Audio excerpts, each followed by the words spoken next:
Glory to God. தன் தன் பாரத்தை சுமப்பானே.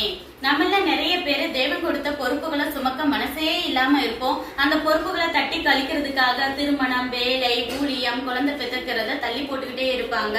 மீறி கொடுத்தாலும் சில பேர் டைவர்ஸ், அபார்ஷன் பண்றவங்க இன்னைக்கு ரொம்ப அதிகமா இருக்கிறாங்க.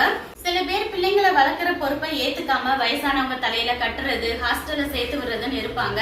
நல்ல எஜுகேஷனுக்காக மட்டும் ஹாஸ்டல்ல சேர்க்கறது தப்பு இல்ல. பிள்ளைங்களுக்கு சமைக்கிறதுக்கு, கவனிக்கிறதுக்கு கஷ்டமா இருக்கு, சோம்பேறித்தனத்துக்காக மட்டும் ஹாஸ்டல்ல சேர்க்கறது தப்பு தான். பேரண்ட்ஸோட அன்பே இல்லாம சின்ன வயசுல இருந்து பழகிக்கிறதுனாலதான் பெரியவங்களானதும் அவங்களும் பேரண்ட்ஸை ஈஸியா ஹாஸ்டல்ல அதான் முதியோர் இல்லத்துல சேர்த்துட்டு மனசுல எந்த ஒரு உறுத்தலும் இல்லாம ஜாலியா இருக்கிறாங்க இப்ப இருக்கிற பிள்ளைகள்.